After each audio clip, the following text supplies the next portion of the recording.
샬롬 8월 20일 금요일 아침이 밝았습니다. 오늘 아침 묵상 말씀은 시편 65편 4절 말씀입니다. 주께서 택하시고 가까이 오게 하사 주의 뜰에 살게 하신 사람은 복이 있나이다. 우리가 주의 집, 곧 주의 성전의 아름다움으로 만족하리이다. 오늘 우리에게 주시는 하나님의 말씀입니다. 여러분은 복 있는 사람 하면 가장 먼저 어떤 말씀이 떠오르시나요? 아마도 예수님의 산상수훈, 팔복 말씀이 떠오르실 것입니다. 심령이 가난한 사람, 애통하는 사람, 온유한 사람, 의에 줄이고 목마른 사람, 긍휼히 여기는 사람, 마음이 청결한 사람, 화평하게 하는 사람, 의를 위하여 박해받는 사람에 대해서 예수님께서는 복이 있다고 말씀하십니다. 그리고 그가 하나님 나라를 소유하게 될 것이라 말씀하십니다. 오늘 말씀에서도 복 있는 사람에 대해서 시편 기자 다윗은 이야기하고 있습니다. 어떤 사람이 복이 있다고 말하고 있습니까? 먼저 주님께서 택하신 사람이 복이 있다고 말합니다. 위의 산상수훈에서 복 있는 사람은 그 사람의 상황이나 처지 혹은 노력과 행실의 결과에 따라 복이 있다고 말하고 있다면, 이 본문 말씀에서는 전적으로 하나님의 주권에 의해서 선택되어진 사람이 복이 있다고 말하고 있습니다. 택하다라는 단어 바하르는 쪼개다 혹은 통찰하다의 뜻을 가진 아랍어 바하라와 관련되어 있습니다. 즉, 이 단어는 모든 사람들 중에서 특별히 당신의 백성을 뽑아내신 하나님의 주권적 행위를 가리킵니다. 하나님은 이렇게 각 사람 한 사람을 특별히 택하시고 부르십니다. 그렇기에 시편 기자 다윗 역시 가장 먼저 자기 자신을 택하시고 복이 있다고 부르신 주님을 찬양하는 것입니다. 여러분은 스스로를 어떻게 여기십니까?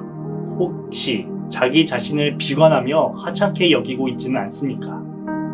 그러한 우리에게 하나님은 우리를 존귀한 자로 택하시고 복 있는 사람이라 부르십니다. 이것이 하나님의 은혜요 사랑인 것입니다. 그렇기에 우리가 가장 먼저 깨달아야 할 것은 자기 자신이 하나님께서 택하신 특별한 사람이라고 하는 자기 인식입니다. 여기에서부터 진정한 기쁨이 시작됩니다. 두 번째로, 주께서 가까이 오게 하신 사람이 복 있는 사람이라 말하고 있습니다. 가까이 오게 하사의 단어 카라브는 하나님께 경배 혹은 제사를 드리기 위하여 성소로 나아가는 것을 가리킬 때 사용되는 단어입니다.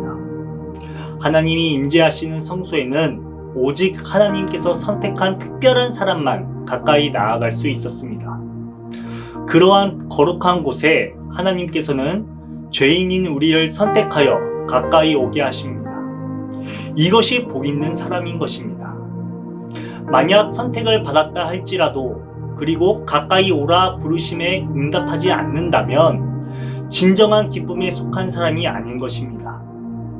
그 부르심에 순종하여 거룩한 곳에 가까이, 말씀이 있는 곳에 가까이 나아가기를 원합니다.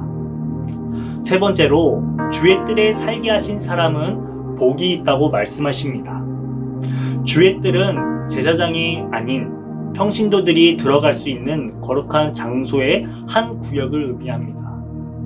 따라서 주의 뜰에 살게 하신 사람이라는 이 말은 하나님과 밀접한 교제의 관계로 들어가게 됨을 의미합니다. 이러한 관계는 잠깐 만나고 돌아가는 일시적인 관계가 아닌 지속적이며 일상 속에서 맺어가는 관계를 의미합니다. 그렇다고 한다면 전적으로 이루어지는 주님의 은혜 속에서 우리는 어떻게 반응해야 하겠습니까? 시편 기자 다윗은 우리가 주의 집, 곧 주의 성전의 아름다움으로 만족하리이다 라고 고백합니다. 앞서 말씀은 주님의 전적인 은혜를 의미한다면 후반절 이 본문은 그에 대한 응답을 의미합니다. 위로부터 주어지는 하나님의 은혜 속에서 피조물인 우리는 마음속 깊이 우러나는 진정한 기쁨과 감사로 주님을 찬양하며 사랑하겠다고 고백하는 것입니다. 이것이 주님의 은혜에 응답하는 성도의 삶입니다. 사랑하는 신내 성도 여러분, 아침 묵상을 듣고 계시는 지금 이러한 고백이 우리에게 있습니까? 우리를 복 있는 사람으로 부르신 주님의 사랑을 다시 한번 깨닫기를 간절히 원합니다. 시냇가에 심긴 나무처럼 복의 원천 되신 하나님께 가까이 나아가 뿌리를 내림으로 진정한 복을 경험하는 신내 성도 되시기를 간절히 소망합니다. 주기도문으로 아침 묵상을 마치겠습니다. 하늘에 계신 우리 아버지여, 이름이 거룩히 여김을 받으시오며 나라가 임하시오며 뜻이 하늘에서 이루어진 것 같이 땅에서도 이루어지리다. 오늘 우리에게 일용할 양식을 주시옵고 우리가 우리에게 죄 지은 자를 사하여 준 것 같이 우리 죄를 사하여 주시옵고 우리를 시험에 들게 하지 마시옵고 다만 악에서 구하시옵소서. 나라와 권세와 영광이 아버지께 영원히 있사옵나이다. 아멘.